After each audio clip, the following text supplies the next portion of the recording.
Ezio's a bitch. He had a start. That motherfucker had knocked him right out. You know what? Get Ezio in right now, I'll take it. I would have had, like, someone dressed as Ezio come in and try and, like, play fight the Pope. So, far away, Lucas, I have just gotten back from a stag do. Hence, my outfit and the fact I'm slightly sunburned. I was going to say, it looks like you haven't even changed out of your shirt yet from your holiday. I got back from the airport 1 hour ago, but we need to record because this needs to go out. So let's talk about the Halo TV show. I was playing Halo 3, hanging out with Master Chief, and legendary. So far away, Lucas, why is it we are striking while that iron is ice cold today? About the Halo TV show and making an episode about it on this Wiki Weekends, a series where myself and you scour the internet for a wiki on a subject you're interested in and go through it to see what kind of conversation arises as a result. Well, the thing is, as Halo fans, the internet could blame us, but what I'm going to do is I'm going to turn it around and blame the Halo show for being on fucking Paramount Plus. Yes, so we can talk about that. The Halo TV show, I wanted to watch it. I was curious to watch it. It was on Paramount Plus for like 4 fucking years. And I'm not paying for Paramount Plus because I don't care about the Halo TV show that much.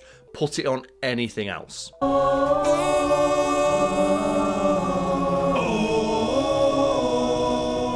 is this? It's the theme song from Halo. Oh. And then it did come to something else. It came to Netflix, and you seemingly watched it straight away. And I did not, and you are, I'm going to talk about a Halo TV show. I was like, hang on a second. Let me at least give it a chance. Yes. And Lucas, how much of a chance did you give the Halo TV show? Maybe more than I should have done, because goddamn, that is not an interesting TV show. It is interesting, but not in the way I imagine the creators intended. So let's talk about it now. Oh. And folks at home, if you've happened to watch the Halo TV show, let us know in the comments what you thought about it. Go down to our Discord, found link below, and let us know, do you think the Halo TV show was good? Do you think it was like a misstep? Do you think it sucked? Do you think, like I did, that, okay, I can see some promise here. This is never going to realise its potential because this is just not going to ever be what people want? Karl, I know that this show is probably made with the intention to get people into Halo rather than a show being made for Halo fans.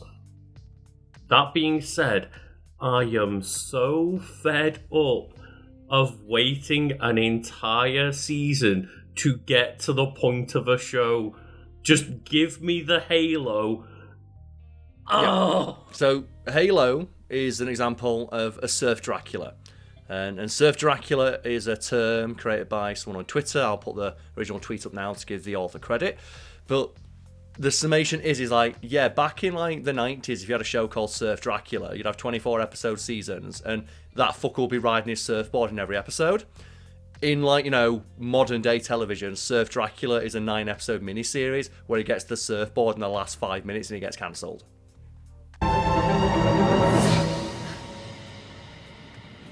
Hello. It is that, and obviously Master Chief is there, but I watched hours of this show, and I think I watched like 4 or 5 episodes. I got to the point where, at least halfway through the season, I think, they first say the word Halo. In the show Halo.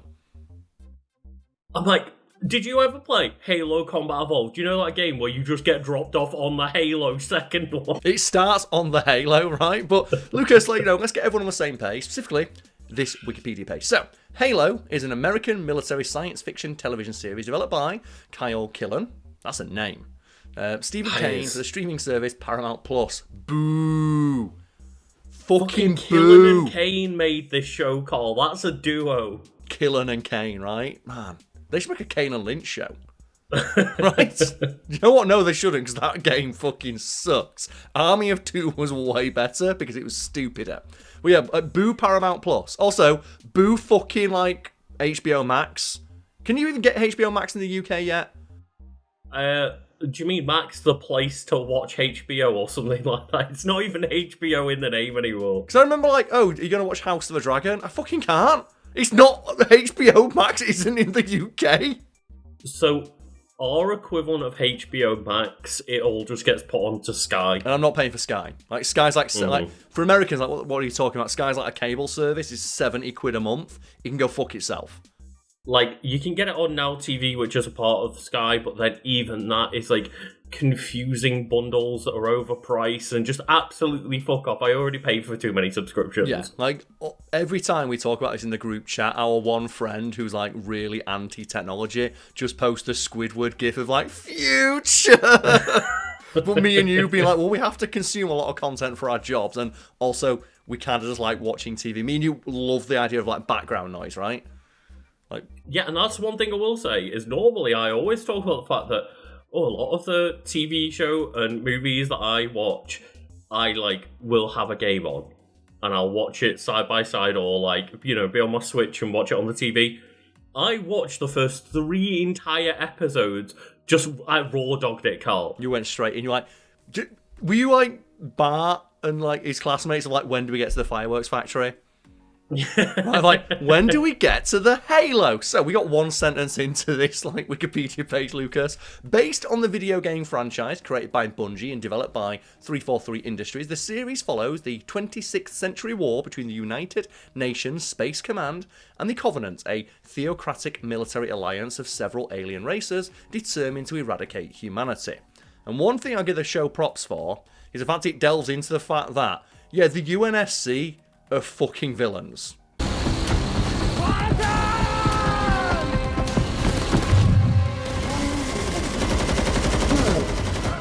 Oh, yeah. Like, it's hinted at in, like, the Halo games, and it's outright suggested in, like, wider universe material, like the novels and things. Like, just the way the Spartans are created is absolutely nightmarish, and the games never really delve into it. But the show absolutely fucking does. And did you get to the point in the show where they start exploring like how Spartans are created? What is the issue? I want to go home. This is your home. It wasn't always. I see. So I don't think I did. I'm aware of it in like the wider universe of Halo through its lore and stuff, but I did get to the point where it starts implying that Halsey like kidnapped John in some kind of way from his childhood home. Yes, so fans of Halo generally don't like the Halo TV show for deviating from the source material in a number of ways, but one way in which it absolutely sticks to the original source material is the creation of the Spartans, like the super soldiers who fight the UNSC, and the way they're created is absolutely monstrous, and unequivocally paints the UNSC as outright fucking villains, where the Spartans are selected children who have specific genetic markers that would allow them to undergo the incredibly invasive, literally like body-changing process of becoming a Spartan. Like, they have like surgical grafts to like lengthen their bones and shit like that. And what the UNSC did is, rather than conscript those children, they flash clone them, a thing in the universe that allows them to like create a clone that is predetermined to die after a set amount of time, kidnap those children in the middle of the night, leave the flash clone in their place that is going to die, and just leave those parents of those children thinking that their child suddenly caught an incurable terminal illness and died. And another thing that really shows that the TV show was not made for fans was it kept having those moments where like they go back to John's like home because he thinks he has memories of like this artifact, which goes together with the initial artifact they find in the pilot episode, and that's getting into the plot a little bit, but basically it's an excuse for them to go back to John's home and start having memories about his childhood. And like, as somebody who knows the lore of Halo, Halsey and her assistant kept being like, I really hope he doesn't remember anything. And it's like, oh, it's just, again, it's very frustrating. I know it wasn't made for me, clearly. Yeah, it's like The Last of Us show, right? When we talked about that, and like, I queried, like, what The Last of Us show is just... So The Last of Us show, unlike the Halo show, just painstakingly recreates things from the games. And I like pondered out loud in a previous video, like, why, as a fan of Last of Us, would I want to watch that show? And you said, well, it's not for fans of Last of Us. It's for people who don't want to play video games. But the people making the show realise Last of Us is just pretty easy to adapt one-to-one. So just retold the story again. Exactly, yeah. The entire point of most of wider material outside of video games is to get people aware of the IP, and if not, at very least, just like start caring about the IP and buying like merchandise and stuff. Maybe trying out the video games. Yes, and I imagine it would be difficult to get people into Halo as a series, given that Halo's like 20, 30 years old and it's a first-person shooter, which is a very active video game. It requires like a lot of like manual dexterity to just control the character in a Halo game. Mm-hmm. But either way, like the universe is interesting, and I know like they created a separate canon for the TV show, which we'll no doubt get into. But I will like give them props for not shying away from the fact that, yeah, the UNSC are just fucking monsters. Obviously, they're monsters fighting other monsters, but that's not something that ever really comes up in the games because you're seeing it through the perspective of Master Chief, a soldier with like, his feet on the ground. You say that like soldiers and humanity are two different things. I mean, soldiers aren't machines. We're just people. And a soldier who is willing, like in the show, to go his own way and ignore commands, whereas in Halo 5, when you play as Spartan Locke. Locke, that's the one. I was gonna just go with Spartan McGee. Yes, right. On the floor, for streaming occasionally, for like Game Pass, I do have my custom Halo 5 Spartan Locke themed Xbox One. Because when I was buying an Xbox One, I was like, well, they had a special edition. It was a Spartan Locke-themed Xbox One, and it fucking sucked. The controller broke 3 times, and they just gave me a plain one. And do you know what the annoying thing is? When you turn it on, it makes like a swooshing noise, and it's not the noise that you think of like, is it like Master Chief's like armor going bup, bup, bup, bup, bup, bup, bup, something like that? Is it like the sound of like a plasma grenade or something like that? No, it's the sound specifically that Spartan Locke's armor makes. Oh, it's not even like a Halo noise. I mean, it is a Halo it's a noise. Halo it's noise. just not a Halo noise you want to hear. Yeah. Right?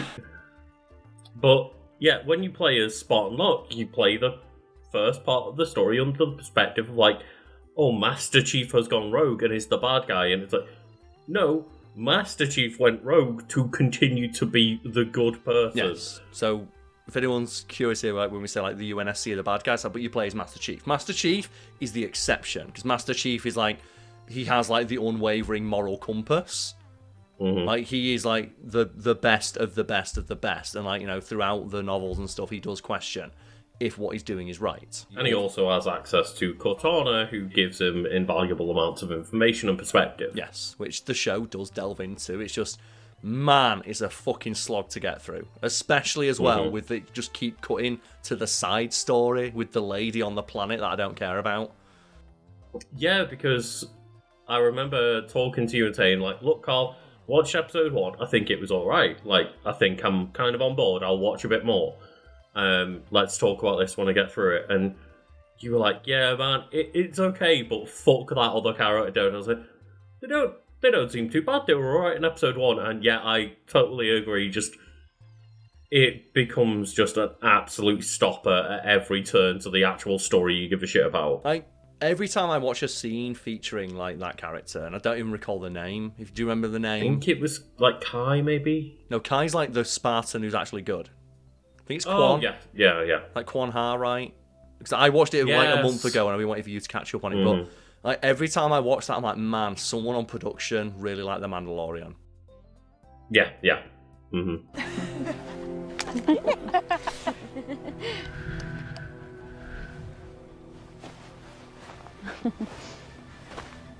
Juan, where are you going? Because like the world looks so much like those like lived in like Star Wars worlds, which I know is like it's a trope, but I was just watching thinking. Someone watched like, and if they'd probably made another season, like, oh, someone watched Andor. Like, someone really likes that like dirty, like space, like frontier town aesthetic. Even though Halo has always been like more futuristic than Star Wars. I do like the difference between both because it shows you what it's like being in and out of the UNSC, and being like on a resistance kind of planet or city or whatever, but just living bumfuck nowhere. You live in like this podunk planet where the Covenant will just come down and glass it out of nowhere. Yeah, exactly. And then they go straight on like just, oh, here's the Empire from Star Wars coming in to take over the city and stuff. But I will say, like, fair play to the production design, because the actual sets look very good and very high quality. The sets look good. The costumes look good. There's a few moments like where Master Chief, like, his costume looks great, but it's clearly not made of metal because like the actor would have fucking died. There's like a few moments where like your fight scene just wobble a little bit.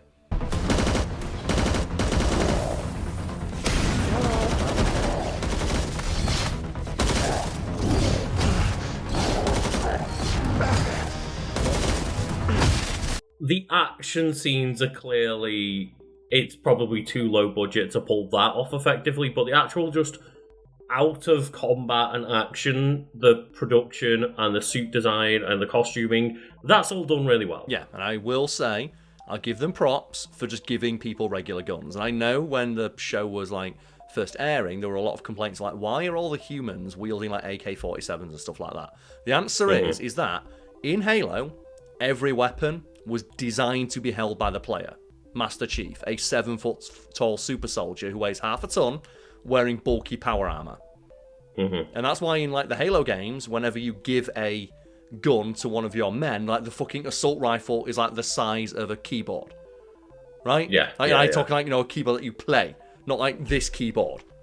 Like, I'm talking like because it wasn't designed to be held by the average people. And then if you think about that in universe, it's like, but the guns were designed to be held by regular soldiers, and Spartans, there's like 1,000 of them. Why are, it's obviously in the game, it's because they're designed to be held by you, the player, but it breaks the logic of the universe. Why would the regular soldiers have guns that are clearly 3 times too like large for them to hold? And if you had an extra walking around in the Space Marine armor they made, which looks fucking stupid in live action, like the armor for like the UNSC like Marines looks terrible in live action. It's too, because it's big and polygonal, because that's what it had to look like in the original game. Yeah. They don't carry like the assault rifles for a lot of the time because they'd look so stupid. I know that in the game they use a lot of the weapons that Master Chief uses, but again, it scales better to Master Chief than them in game, and it would look even more exaggerated and stupid in a live action show. Yes, and like I don't understand why they didn't just make the guns smaller, because I know, for example, the sniper rifle, they did change the sniper rifle, because in game a sniper rifle is said to be exactly as tall as a Spartan is in full armor. And they wanted the actress playing Kai, they wanted her sniper rifle to be exactly as tall as she was. So they made a life-size one to the specifications in-game, and it was just a little bit too tall, so they made it shorter so that it would be her exact height. Which is fair, and, like, you know, those Spartans looked good, and I did enjoy, like, I enjoyed parts of their characterization. Kai's the best one. You've missed out on, like, the best characterization. So yeah, I will admit that, yeah, I've definitely got more to see of them, and I enjoyed that one scene where Halsey's daughter is, like, finally seeing them as humans and having conversations with them about, like, the language and culture and weapons of the Covenant. Yeah, when she realises, wait a minute, you speak Sangheili? It's like, well, yeah, we're fucking shooting them, like, every other day. Of course we hear their battle cries, and we've got to be able to discern them on the battle. It's like, oh, okay, that's really helpful. I mean, you see, like, the Spartans shooting the shit of, like, I love the Needler. Yeah. I know what a needler is, Kai. Oh, the Covenant have another word for it. What is it again? Repos. Oh yeah, that's it. Repos. Repos. Correct. How do you know that? Well, that's what they say when we turn it on them.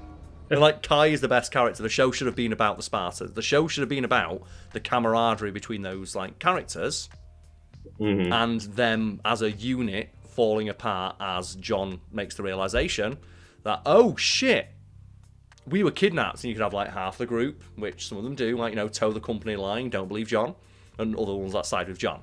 But they just had to cut to that fucking character off. It's like, we get it, the UNSC are the bad guys. We know that when the primary thrust of Master Chief's backstory is he was kidnapped as a child.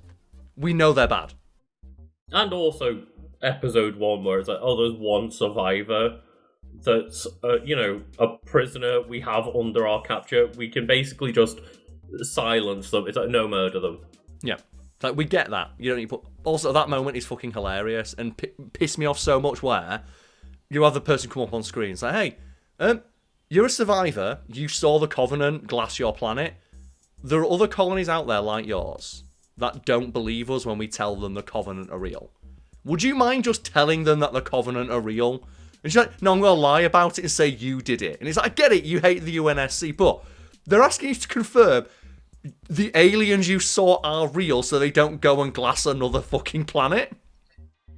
Yeah, and I get that she hates the UNSC and it would be her being used to, like, tell other people, go and join the UNSC. That's how they would use it as propaganda. Of course they would, yes. But at the same time, you would think for just, hey, you know how your father and the rest of the people you give a shit about all just got brutally murdered? Do you maybe want to stop it happening to other planets? Yeah. Also, as well, the fact that the people at the UNSC take her threat of, well, I'll lie and tell them you did it at all seriously when she is under the armed guard of Master Chief and he's on one of their ships without access to the computer. Yeah. The fact they think like her threat is in any way credible is laughable. It is, yeah, because like at any moment, if she starts just mouthing off, they could pre-record it and just make sure that Master Chief kills her if she says anything out of hand. Yeah, just Master Chief can just snap her fucking neck, right? Yeah. Which obviously Master Chief chooses not to go through with the kill order, but that's in their head, they had that option at any moment. Well, here's the thing as well, do you know what Master Chief does? So, like, something I saw fans of Halo talking about is like, well, Master Chief is portrayed as like a bad guy. As I know, he's a bad guy from the perspective of the colonists that he's going to shoot at. You know, we've actually met before today. When was this? When you killed my mother. Oh, he's going to shoot at the Covenant near the colonists, and like, you know, the colonists are a secondary concern. Like, in the books, Master Chief's literal first mission was going to shoot protesters. Like, when the Spartan project was realised, it wasn't to fight the Covenant, because the Covenant hadn't arrived on the scene yet. It was realised to help them fight against protesters and people who refused to, like, bend the knee to the UNSC. That it turned out to be quite handy. Like, literally, Master Chief's first mission in the books is going to quell a rebel uprising where he shoots, like, 100 people. And that is another thing that the show does quite well. It shows Master Chief as being a just towing the line super soldier that the fucking bootlicks until the point of, oh, that, you know, presumably that one mission and the kill order to just kill one survivor that's a child starts making him question things, and the conversation he has with Kornhar as well. It ever occurred to you that it might work the other way around? Then you question everything. And someone told you that's bad? Yeah, where she's like asking him, like, what do you eat? And he jokes like, oh, I eat like circuit boards. It's like, that's a joke. Which I do like Master Chief's wry sense of humour, and we'll give the cast, like, you know, some credit, so we'll get to that in a moment now. So, the premise, Halo is set in the 26th century, following the conflict between humanity and a formidable alien alliance known as the Covenant. Well, it's fucking not until, like, you know, halfway through the season. We have here the cast and characters. So, Pablo Schreiber as Master Chief Petty Officer, or John 117, a towering, genetically engineered Spartan super soldier and the leader of Silver Team. And I'm going to give, right, you know, Pablo Schreiber credit. He put the fucking effort in. There's, like, a great video out there of him, like, at the gym, like, in his house, because, like, a lot of the filming for the first season took place during COVID. And he's like, well, I can't go to the gym. I can't go. No, you're going to have to do a home workout. One of the really interesting things about playing Master Chief is the armor that he has to wear. He wears a suit of Mjolnir armor, it's called, in the Halo universe. In reality, it's just about 55 pounds of plastic that's stacked onto me as an actor. For me, Pablo Schreiber is now my workout goals. When I was, like, seeing, like, those things, like, oh, Pablo Schreiber is my height. And they use camera tricks to make him even taller. So Pablo Schreiber is 6'3", but they use, like, camera tricks to make him, like, 6'5". Probably a bit tall, though, right? Like, I think Master Chief's like 7 foot something. He's or supposed to be whatever, like 7 feet tall. And they use camera tricks. Well, you're never going to get a 7 foot tall actor. And if you did get a 7 foot tall actor, you need a 7 foot tall actor who can act. And Pablo Schreiber is good. He has a very, like, his voice isn't Steve Downes. I do wish they could have done something with Steve Downes. I wish, like, maybe in the helmet there's like a voice modulator that makes it sound like Steve Downes. Maybe they could have done That that. would be nice. Or like give him a cameo. Give him a cameo as like someone who calls in. Like Last of Us, right? Like the voice of Joel, he got a cameo, right? Troy Baker got a cameo. Ashley Johnson got a cameo. Exactly, and like even odd turn, but the Mario movie, they gave what's the voice of Mario now? Charles Martinet. Charles Martinet, yes, thank you. They gave him the role of like Mario and Luigi's dad, right? Yeah, and I like that. And maybe Steve Downes did have a cameo. I just didn't see it, but. Yeah, I was like a bit disappointed they didn't find a way to do that because they did get Jen Taylor, the voice of Cortana, but they didn't get her to physically model Cortana, which I found strange. It was really weird seeing Cortana look so different, yeah. Yeah, but have the same voice? Yes, exactly. It was an odd thing and it was an odd effect on Cortana. She just didn't look right to me at all. It's one of those things of, I didn't necessarily mind most of the casting, like the cast seemed decent. I enjoyed the Spartans. Like Master Chief was a boring character, but he's meant to be. He's meant to be, and we can address that as well. Like Pablo Schreiber taking his helmet off as Master Chief. I have no issue with that. Every fan of the games who says Master Chief never takes his helmet off has not actually played the games. Master Chief takes his helmet off in the first Halo game. Admittedly, you don't see his face, right? For Earth. An entire Covenant armada obliterated, and the Flood. We had no choice. Halo. It's finished. No. I think we're just getting started.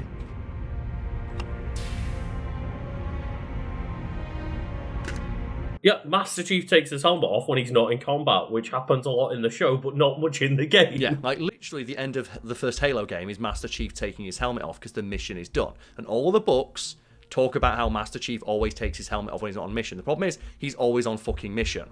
So when fans are like, Master Chief doesn't take his helmet off, it's like, he's not fucking the guy from The Mandalorian. He's a soldier, and he doesn't wear his armor when he's not on the battlefield. And when you play the games, guess what you're doing in the games 90% of the time? Shooting fucking aliens.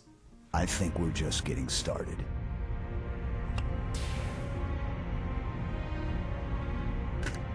And there is a couple of cutscenes where Master Chief isn't actually in combat and still is in the armor, like in the start of the Halo game and stuff, but that's probably just for the sake of efficiency, so they don't have to make multiple character models, and also just to keep the mystery up. But you'll find in nearly any medium where somebody, even The Mandalorian, where he doesn't take his helmet off, for the sake of TV, he takes his helmet off at the end because it's good to have a face to, like, emotionally resonate with. Yeah, not to mention as well, Pablo Schreiber looks really close to what Master Chief is described as looking like. You never see his full face. The reclamation has already begun. And we are hopeless to stop it. But he's described as just being pale, scarred. They give him makeup to make him scarred, short hair, and just piercing eyes. He looks like generic army dude. Yeah. And I had no issue with him taking his helmet off. I have an issue with taking his helmet off as quickly as he does. Sometimes, like, the battle's not... Like, he's only just done, he takes it off instantly. It's like, well, that's got some fucking scanning shit in there, and your radio, maybe leave it on for a few seconds. Just double check. You ever take that thing off? All of my diagnostic command and control systems run through here. I need it. Yeah, exactly, and it also felt unnecessary to, like, see Master Cheeks in action as well. Master Chief, what are you doing? Chief is trying to remove his emotional regulator. Yeah, the thing is, though, if I was that shredded, I'd want to see when I get my top off. Maybe I won't go full, like, dong out, but fair play. And again, I've got no issue with seeing Master Chief's ass. It was a bit weird, it didn't see... But for the games, the reason Master Chief never takes his helmet off is because they've said multiple times, we want you, the player, to feel like you are Master Chief. And never seeing his face allows you to put yourself in his shoes, because you're seeing through his eyes. And that's the game. The TV show, though, they don't want you to imagine that you're Master Chief. They want you to empathise with him. And a way to help you do that is by seeing what his face looks like. And from, you know, they're both visual mediums, video games and TV shows, but they use different elements of visual storytelling. And I think it's a pretty neat shot to have Master Chief go from being like, you know, this towering, bulletproof, alien-stomping badass to just a dude who's just naked and alone, covered in scars, because that's the point of that scene. Everyone's like, I can see Master Chief's arsehole. It's like, no, you're supposed to see all the awful scars to know how hard his life is. He's not an invincible, like, soldier. of legend. He's a fucking person, and he's been brutalized since childhood. And that's what the show is trying to delve into. Not very effectively, but that's what he's trying to do. And I got that. Children's minds are more easily accepting of indoctrination. Their bodies more adaptable to augmentation. The result was the ultimate soldier. It's a very basic thing, right? It's both metaphorically and literally showing his vulnerability. Also, his incredibly toned ass. Well done, him. Good, goddamn, he worked out so well. He really did. Like I said, gym goals for me when I was watching the workout of it. It's yeah, Pablo's 6'3". I'm like, fuck, that's my height, and he looks like that. Damn it. Damn you, Pablo. We continue with the cast now, Lucas, with Shabana Azmi as Admiral Margaret Paragonoski, the Commander-in-Chief of the Office Naval Intelligence, or ONI. And goddamn is her character annoying, but that's the point. Right? Where she's just which character's that? She's the one in charge who's fucking shoot that prisoner. Oh, yeah, she was annoying. The one that Halsey keeps trying to wad up, yes. That was the only time I was on Halsey's side, was whenever she was trying to piss that person off instead. But they needed to show, the bureaucracy at the top as well. Also, the idea that the UNSC, the people at the very top, are making decisions that end countless lives without even thinking about, the consequences, because that's what happens in war, right? They want to they were even willing to take out Master Chief for not committing a bounty on a child. Yeah. Take out Master... As well, imagine getting that fucking order, right? It's and it reminds me of that great scene in Dredd with Karl Urban, where, they call in some, crooked judges to take out Judge Dredd. And it's okay, how much are you paying? It's it's 100,000 credits or something. It's we want 200,000. Why? Do you know who we're here to kill? No, we do. It's 200,000. Right?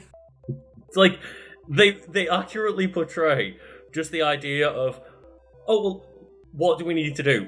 Get 8 warhogs and 1,000 men locked onto that door instantly. It's the only way to do it. There's a bit later in the show which you've not seen, and I'll put clips in of, where Master Chief, okay, we're going to send some Spartans to get him this time.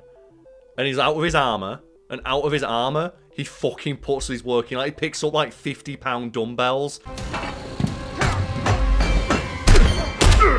And starts using them as knuckle dusters, and then another Spartan gets hit by a warthog that's in full acceleration, and he's just fine. Slide right.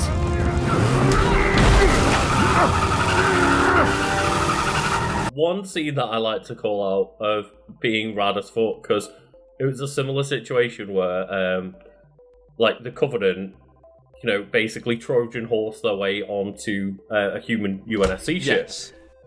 And I was like, this is stupid. How the fuck are they ever going to convincingly portray that, oh, a hunter's just going to run in from behind and kill 50 people before any of them can shoot this woman? And it's oh no, a hunter is a hive mind of worms trapped in a suit. One of my favourite things about Halo is not the games. I like the games, but it's the lore. Because the lore of Halo is so fucking interesting. And the hunters, as you said, the Likogo worms, or Likolo worms, I think it is. The hunters, those big giant fucking hulking monsters, it's not a monster in there. I say it's a hive mind of worms that have a collective intelligence when enough of them gather together, and they put them inside of battle armour.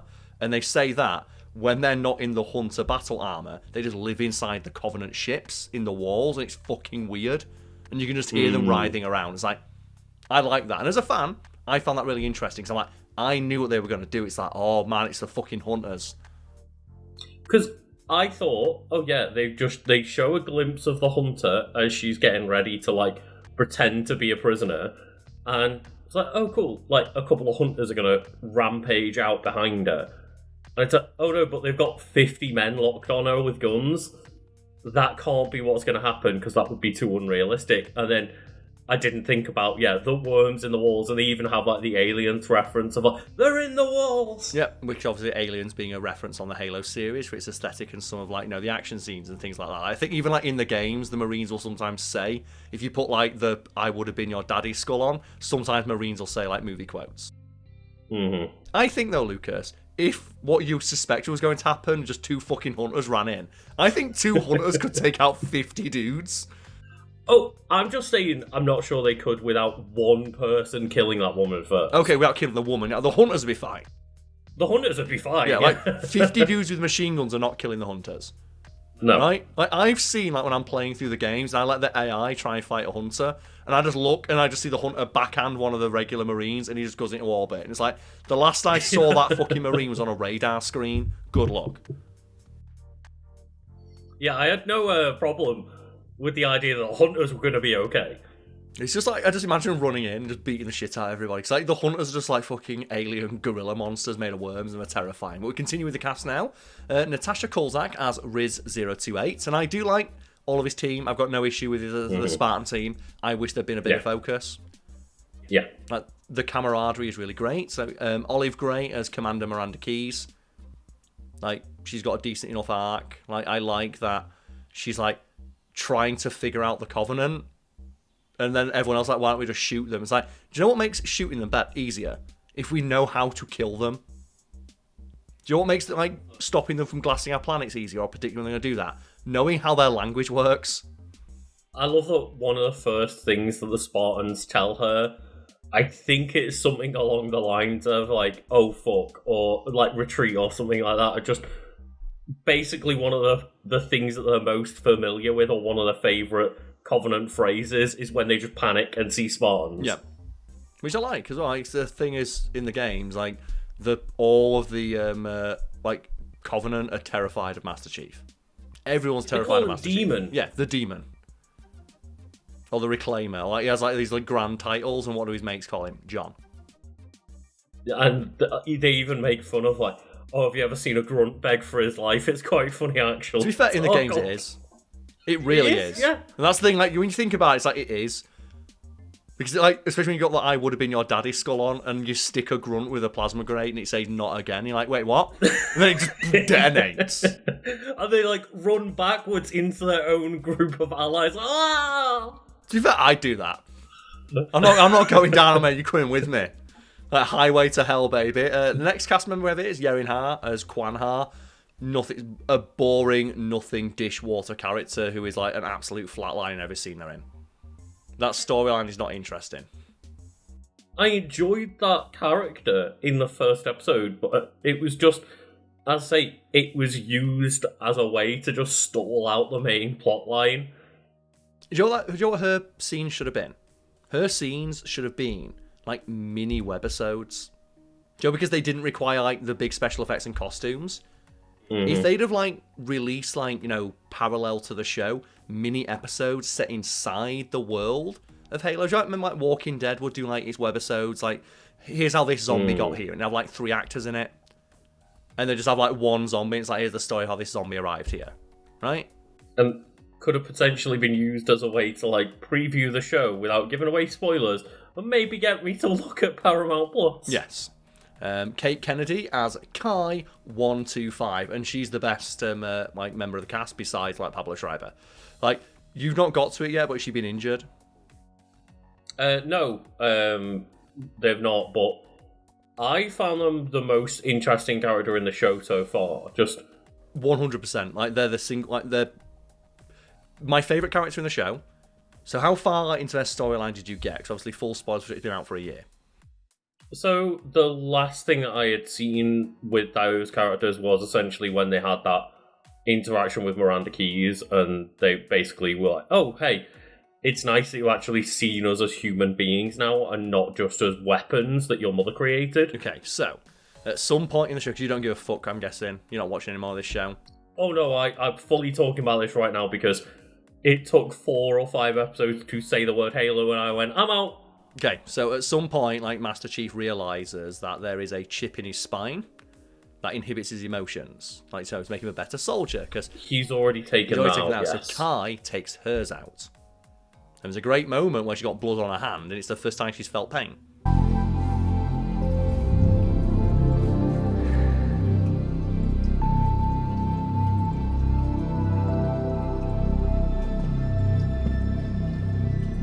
And she's like, she's excited by it because it's the first time she's felt anything.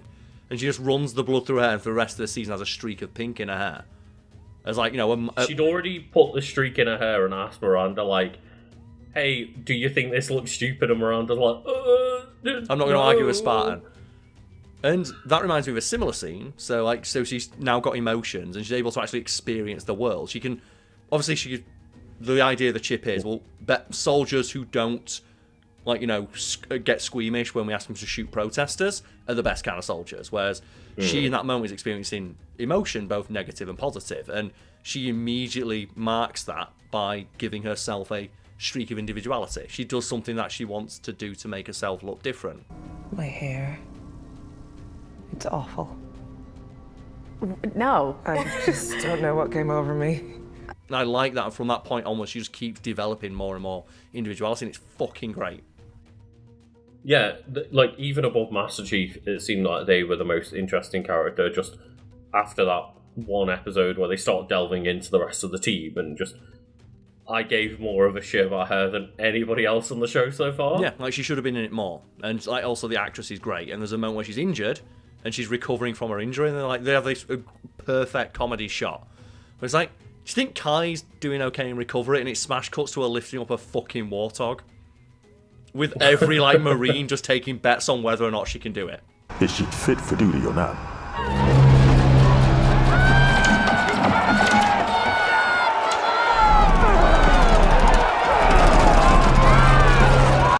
I did quite like the moment where he takes out the inhibitor chip. Cortana is trying to gain his trust, and Halsey's like, no, actually help him. It might fuck us up, but he needs to trust you ultimately. And I enjoyed that aspect, but it was very funny, just Cortana butting in when John doesn't want it to happen. He goes and sees the rest of the team and hey man, are you okay? And Cortana just pops out, he's like, fuck, no. The thing is, as well, I like that, and I like that they actually contextualize how fucking weird it would be to have someone talking out loud to a person you can't see.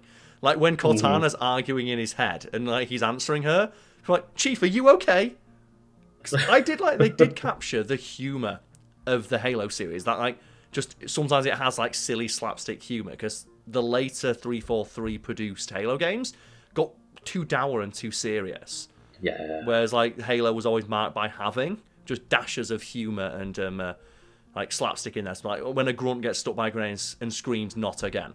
No, I didn't summon you. Summon me? This is coming from inside you, Chief? Go away.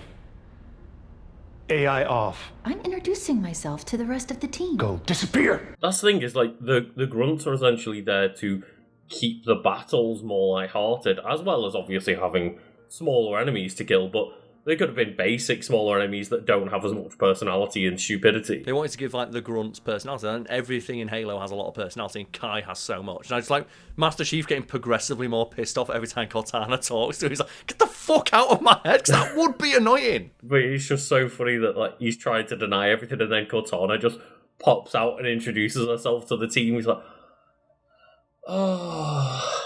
So it's not like there weren't good elements in the show. I think my biggest criticism was, why did the Covenant need to have a human person be the bad guy? That's the thing that I liked her actress as well. I like that actress. I liked the interaction. I feel it's because if they just had aliens on screen for all the Covenant scenes, it would cost way too much money. I think it's as simple as that. Yeah. We need to have something during Covenant scenes that doesn't cost $40,000 every second it's animated. Get an actress no one's fucking heard of.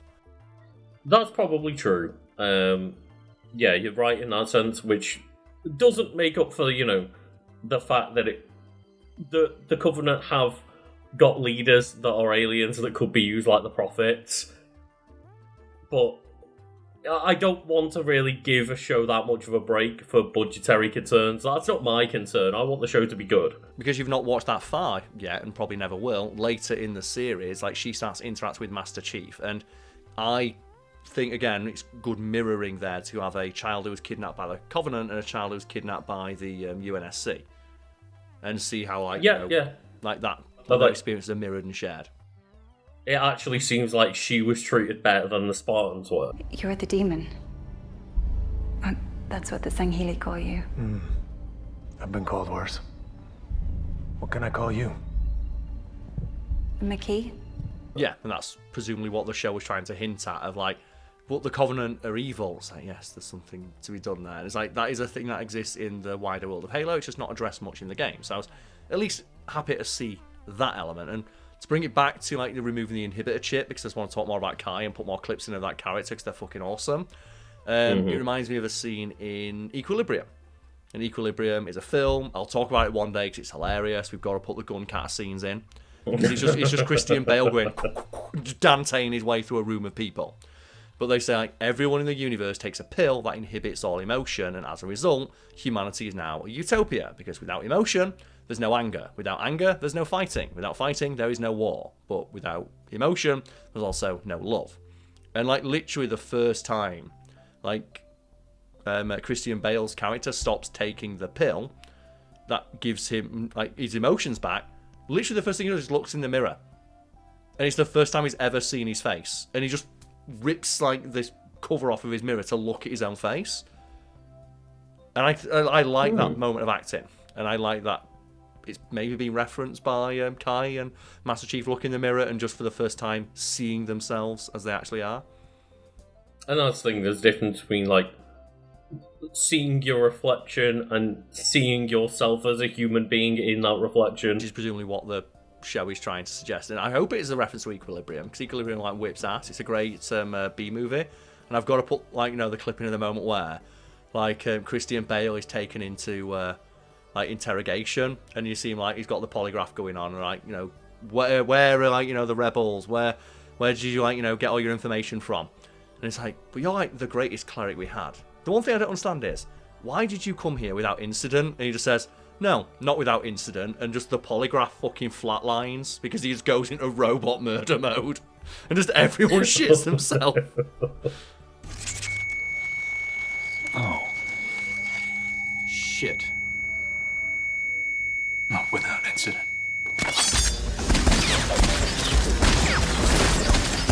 I was expecting we get something like film. that. It's like, or maybe like RoboCop vibes I was getting of not the original RoboCop, but the remake, where the remake is it's not as good, but it does deal with something similar to the Halo show of the like removing human agency from the police and the military, which are basically synonymous with one another in the RoboCop universe, is dangerous. And throughout like the RoboCop reboot or remake, they continually talk about trying to remove Alex Murphy's human emotions because they impact his ability to be a more efficient police officer. And the obvious like thing they're going for there is, well, a more efficient police officer is not necessarily a better police officer. You want a police officer to be able to feel, because you need them to be able to make human decisions. Oh, well, I was worried that the kids could get hurt. Let the kid go! Too bad. Well, there you have it. 5.6 seconds behind scenario failure. You know, people let the power get to the head rather than making human decisions, but that, in an ideal world, a cop should be able to, like, yeah, actually act and react like a human. Use their, like, you know, own discretion. And that's, like, when Master Chief takes the thing out of his spine, like, oh, it'll make him a worse soldier. And it's like, it actually makes him a better soldier, because now he has emotions, he cares, he has adrenaline. And like you have a great bit like later in the season where it's like fucking Kai is pissed off as all fuck, and she hauls the most ass you've ever seen, and sprints and just jumps like 400 feet through the air.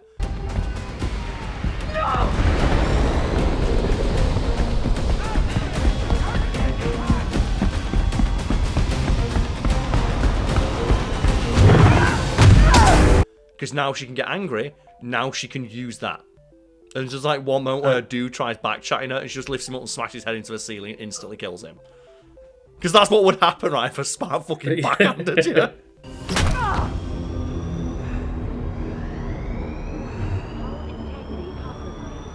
Guy.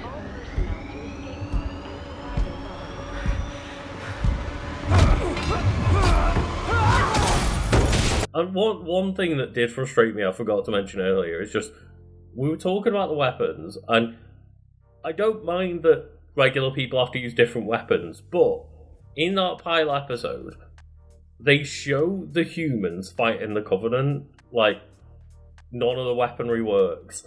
And then Master Chief will pick up that same weaponry and kill them with, like, 4 bullets. My thinking there is, like, this is my headcanon for it of, well, people using those weapons are just pulling the trigger and hoping for the best. Master Chief is a super soldier with like all the crazy bullshit targeting stuff in his helmet, he's immediately aiming for the weak points.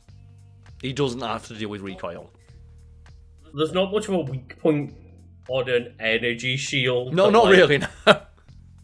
Goes over an entire person, right? Like, the Covenant energy shields don't have weak spots, so to speak. That's a fun fact. That is true.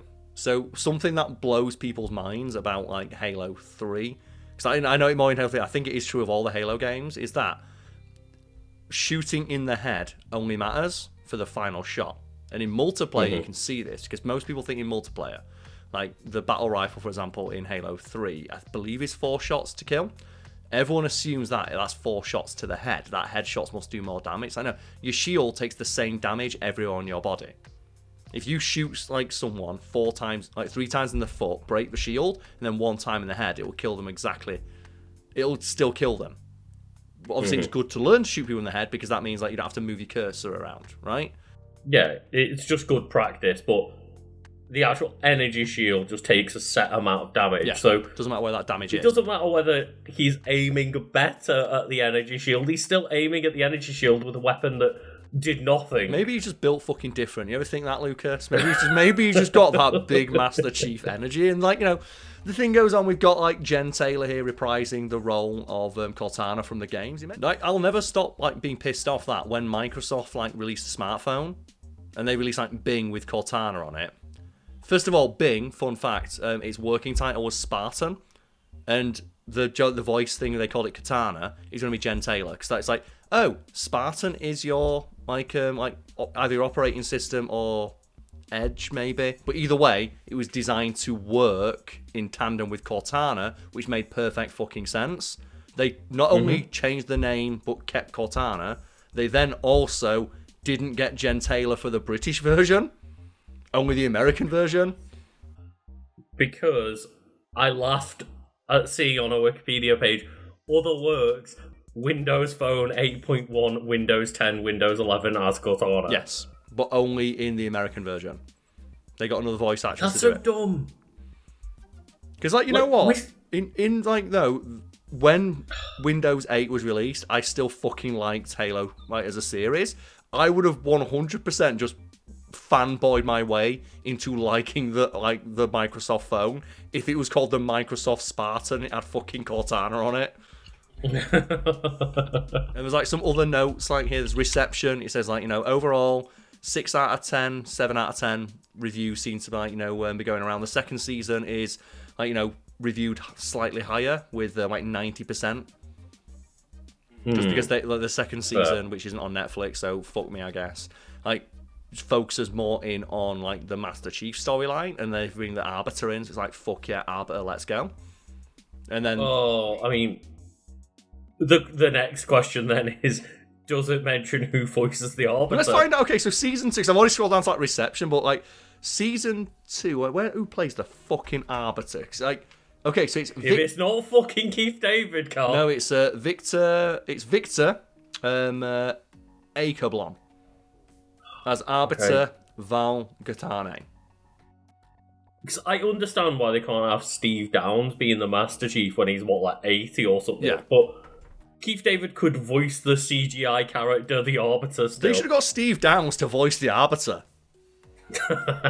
Just think, yeah, like the Arbiter. Like, oh man, I loved as well the Arbiter in like Halo 3 because he was just fucking rad. But I just like every now and again he'd go rawr when he melee someone as like your AI partner.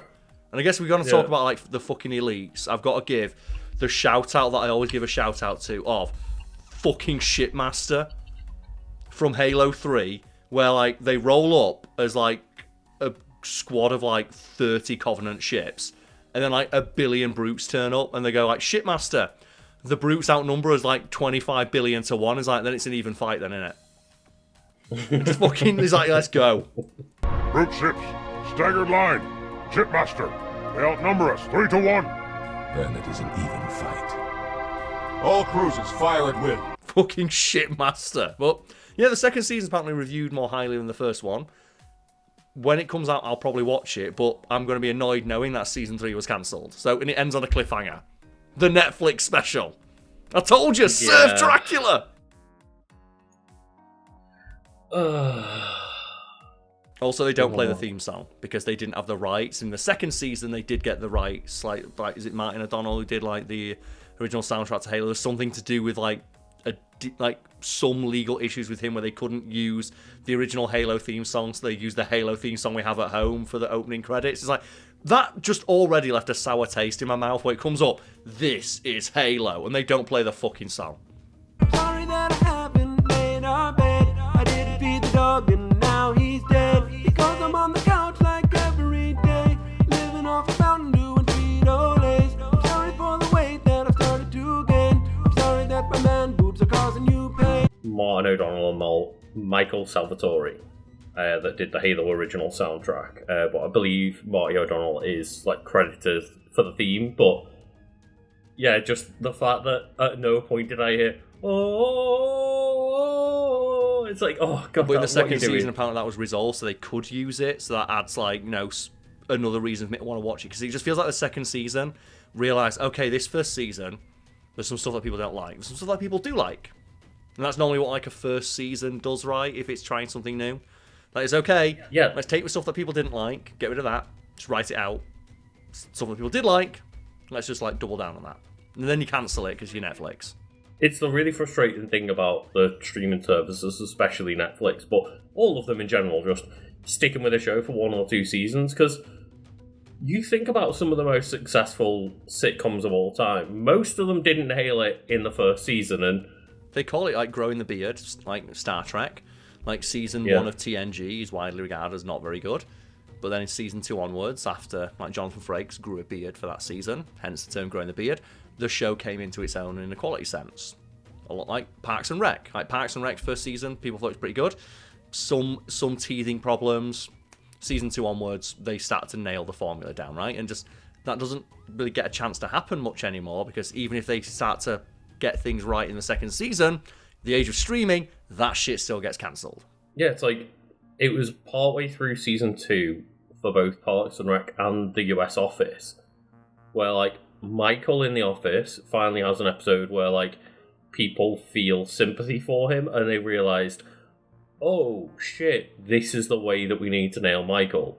This is how we do it. We treat him as like relatable, not the dickhead boss. And similar to Parks and Rec, they had the moment where just Ben and Chris get brought in, and they were meant to be like, I think Chris especially was meant to be only for a few episodes, and then they realised, oh no, this is like a core addition to the team. Like they need to stick around. And they wrote out the fucking flat line that was that Mark dude, right?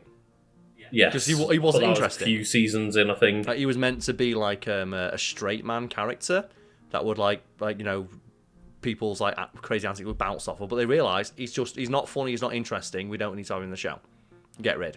Yeah, and it was just a I say a boring character that just brought down scenes, and just it wasn't necessary, and like they couldn't figure out what to do with them. So yeah, like Parks and Rec, it's like season 3 where they really start to get into it, which for most of the shows that we're talking about now, they don't get to season 3. Like Halo certainly didn't. And there's one last thing we can cover here, Lucas, and that's the thing as well with Halo. They could have done like Halo 1, Halo 2, Halo 3, right? And they could have put like Halo references to each of the games in each season, but because last thing, Arbiter turns up in Halo 2, and he turns up in season 2. Yeah, and then like Reach was seen as like the UNSC homeworld instead of like the battle for Reach happening in Halo Reach. It was, I don't know the entire implications of the law when it comes to Reach, but yeah. It says here that they just create the timeline of the show is the silver timeline because they wanted to, you know, change some things within law without upsetting fans, and fucking well done with that.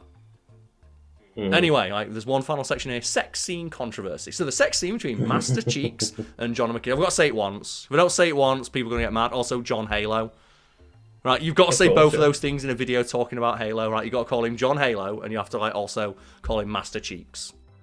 It's his canonical name. He's John Halo. So the sex scene between Master Chief, John, and McKee, another major original character, created for the Silver Timeline canon, in the 8th episode of the first season has received a polarised reaction from audiences and critics, which means, you know, the studio has to respond to it, right? Because when it's just audiences, like, well, those nerds don't like anything.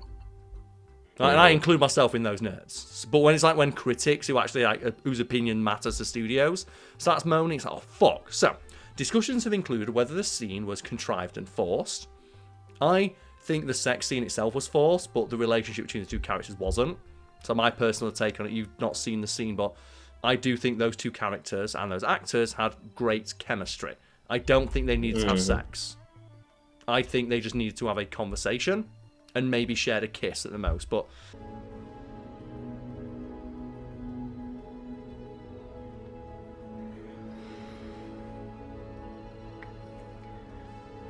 It's also debated, did Master Chief commit a war crime by having sex with a prisoner of war who is unable to properly provide her consent, and whether this is atypical behaviour of Master Chief in comparison to the core canon. Because in the core canon, Master Chief has never had sex. Presumably he has, it's just never been mentioned. The only time he ever has sex is with Cortana, of course. Yeah.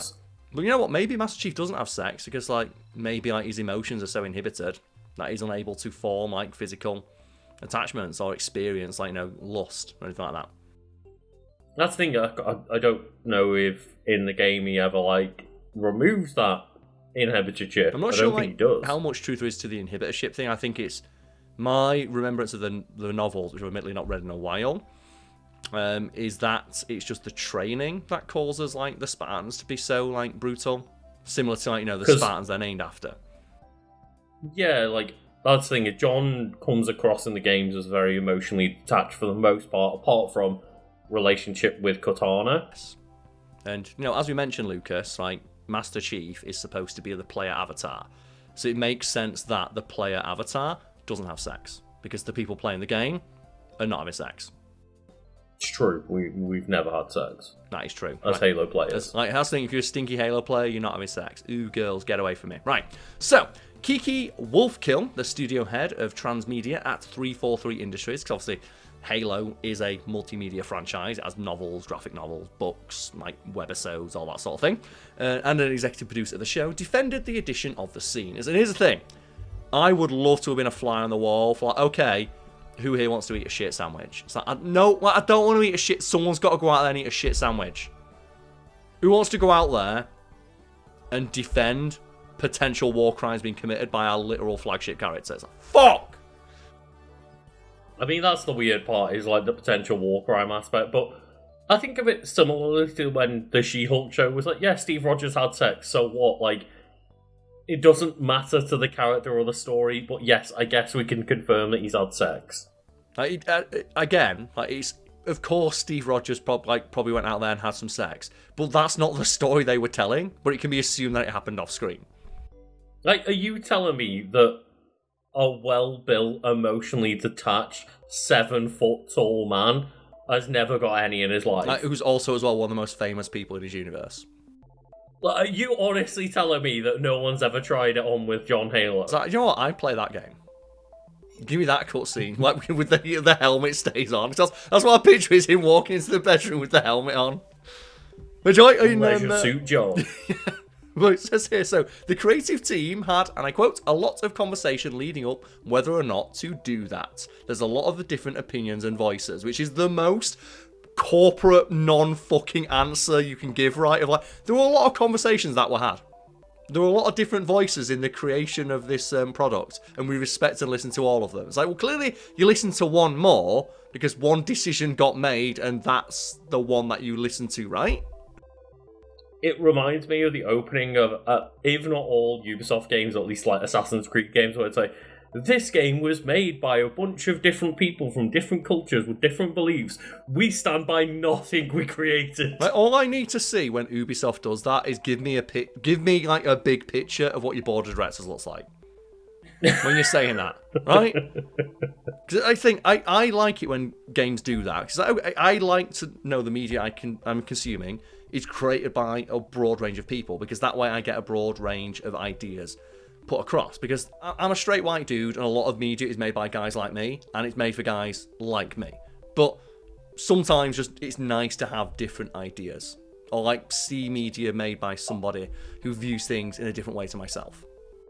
I totally agree, and I enjoy that statement until it basically, the last line is we back out of anything that we've created in this game. It's the absolute moral cowardice behind that statement of it's like when you have Senua's Sacrifice having like a disclaimer at the start that says, hey, a fucking psychologist worked closely with the writing team while creating this game, and you go through that game and it is like a haunting psychological experience that is like just incredible from start to finish, made by a small studio. Yeah, that statement, one, I'm glad you put it there, because there's some shit in that game that's like fucking heavy to deal with. Also, I believe you put that there because you wanted to put it there, not because a lawyer told you. You won't get people moaning on Twitter about the way you portrayed a certain aspect or a culture or a person or a thing.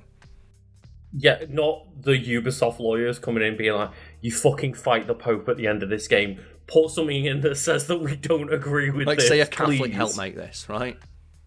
The thing is, though, if I was like the Catholic, you know, when the day we're recording this, the day after the Pope fucking died.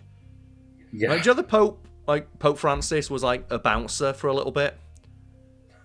So there might have been someone out there who got fucking starched by the Pope. Just knock the fuck out. It's like, if I was like the Vatican, I'm like, oh man, younger people are not, like, they're Italian, right? So I'm going to do a fucking racist Italian accent. Who gives a shit? Don't go Mario mode. Why are you not to use your accent no more, my son? It's like, I just really, like, the younger people are not to play, they're not coming to church. It's like, what do we do? It's like, what I do is I get the Pope to come out and say, we don't like this game, because I'd have fucking won. Ezio's a bitch, I'd have starched that motherfucker, I'd have knocked him right out. You know what? Get Ezio in right now, I'll take it. I would have had, like, someone dressed as Ezio come in and try and, like, play fight the Pope. Do you know when, like, what was it like? They played Megalovania for the Pope that one time. Fuck it. Yeah. Yeah, why not? But the Kiki Wolfkill continued. In order to humanise John with a, and I quote, a human connection with someone. And they needed that for the season to feel and end with John as a fully defined character. And it's like, and as I said, just the connection he has with that character was good. And the actors had great chemistry. The sex scene was completely unnecessary.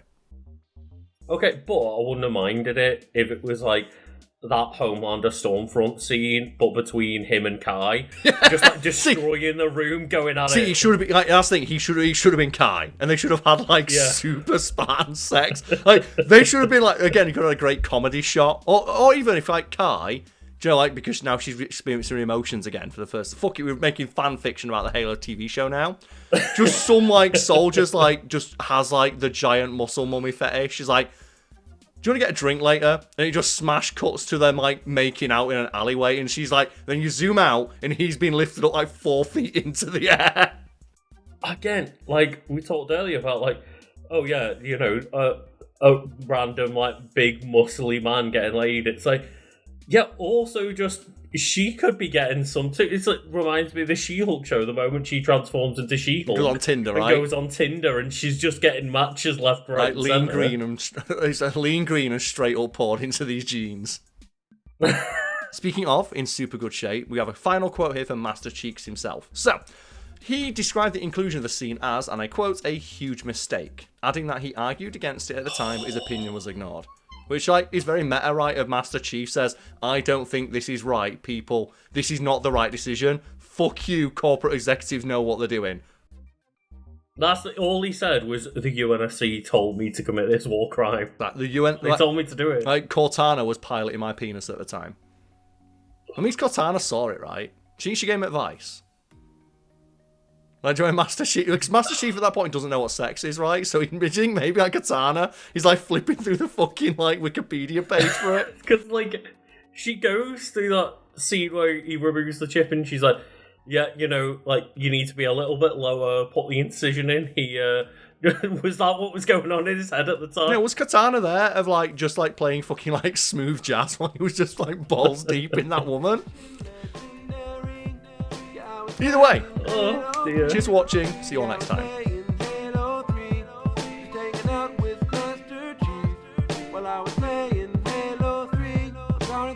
So how are you coping with that heat, Monfrere?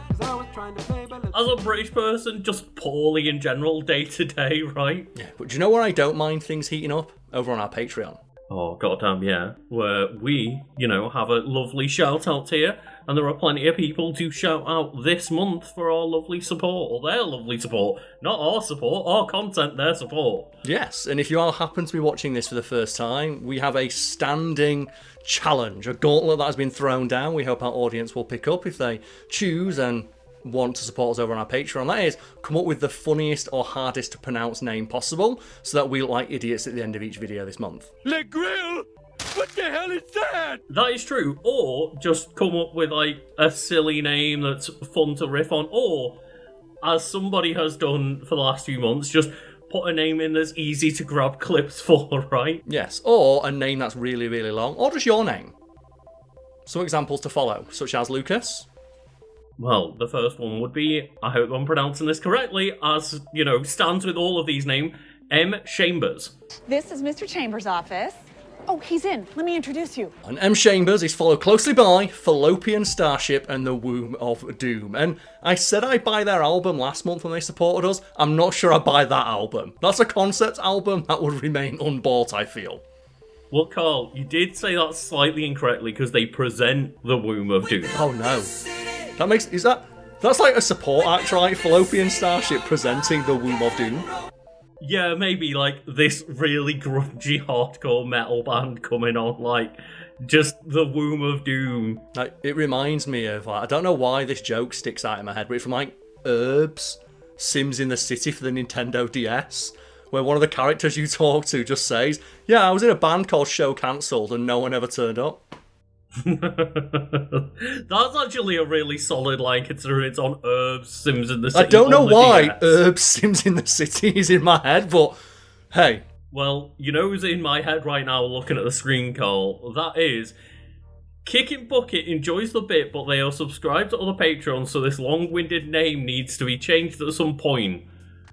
Because their name cut off. They hit the character limit. There's no T there. Today a great legacy rests upon your shoulders. Because here, we make more than just tea. Oh man, it's like the Thrill House joke, right? Of like, all I did was enter my name, Thrill House, and it doesn't fit on the screen. Which is like one of the most underrated Simpsons jokes.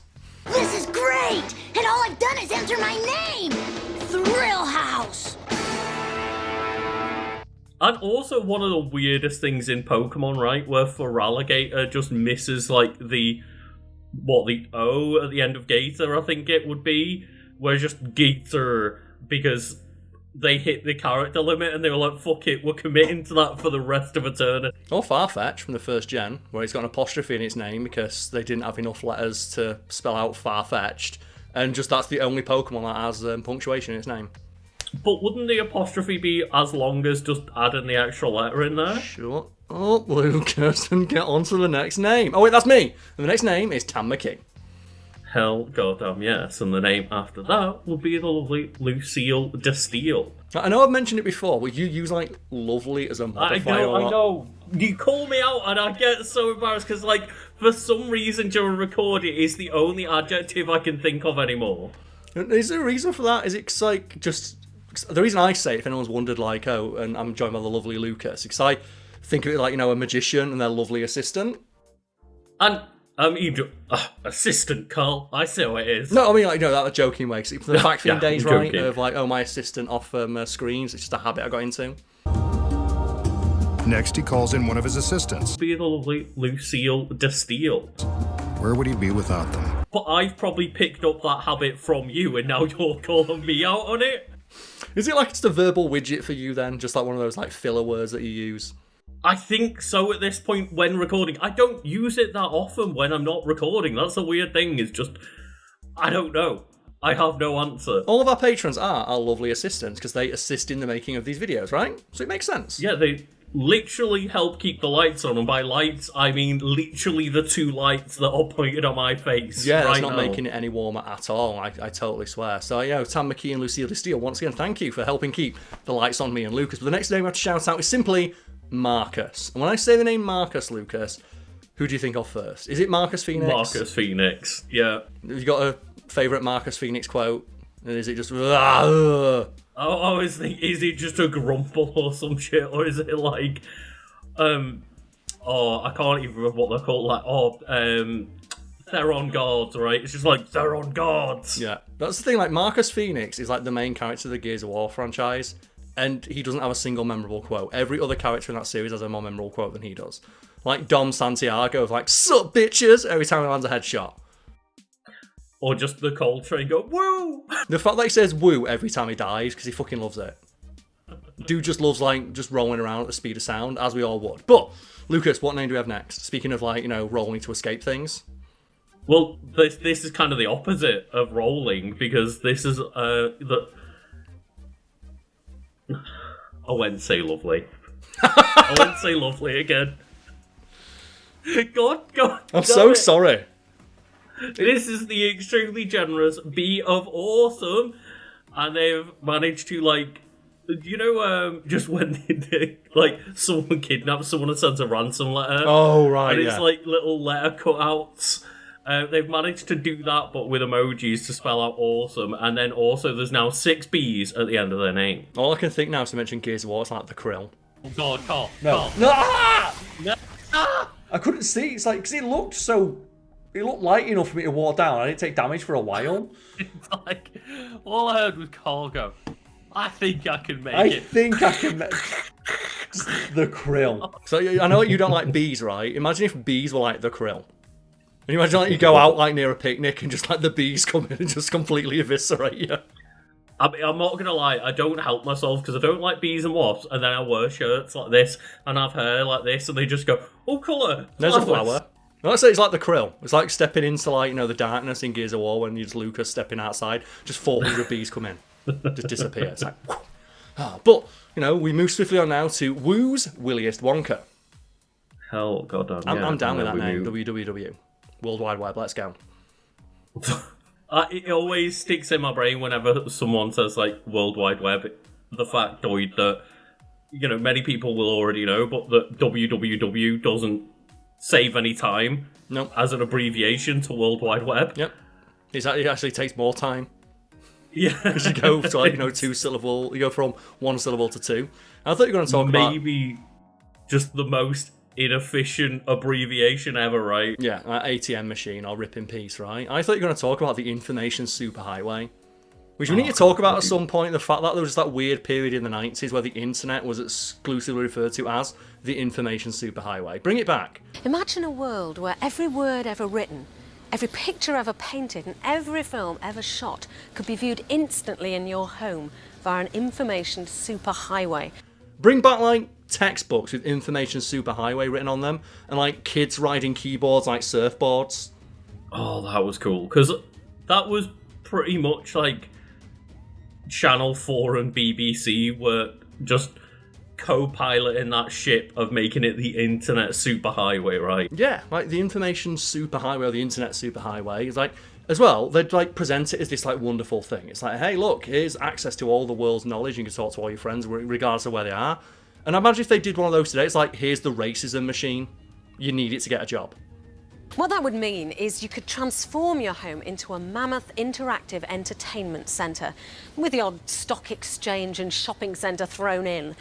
It sounds pretty grand, but it all comes down to computers communicating.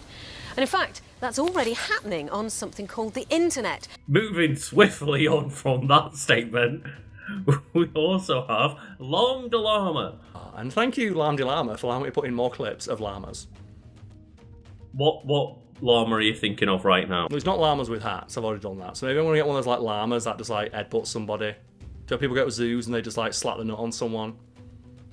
2 llamas have escaped from the Lamazon Corporation and are running wild in Santa Llama City. We have confirmed reports of at least 6 people dead and a further 24 in critical condition.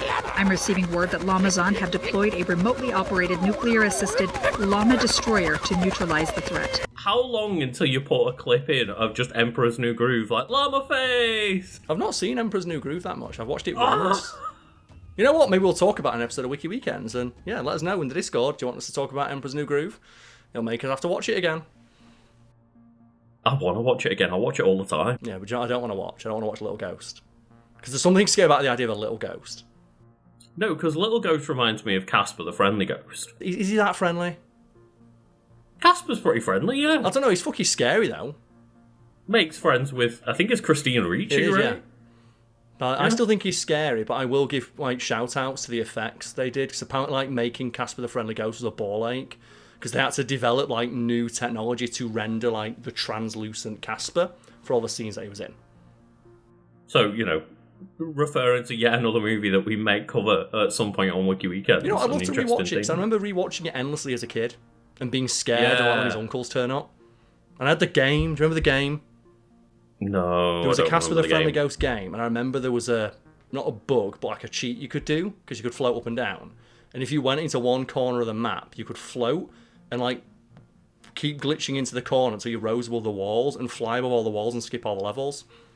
And just fly straight to the final boss.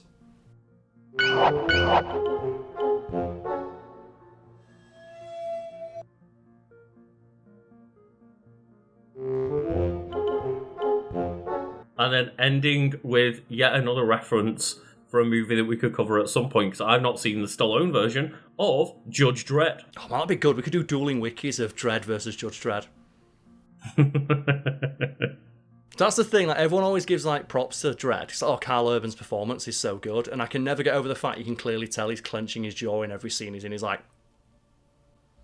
whereas Stallone just looked like that. The law!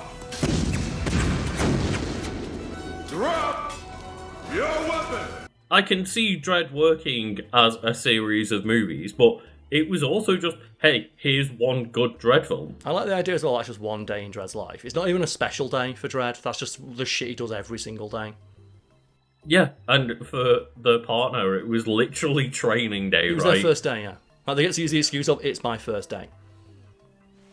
But no, thank you to everyone for supporting us. If you would like to have your name read out, riffed on, or have a clip attached to it, you can, just follow the links to the Patreon below and just see it next month. Thank you all.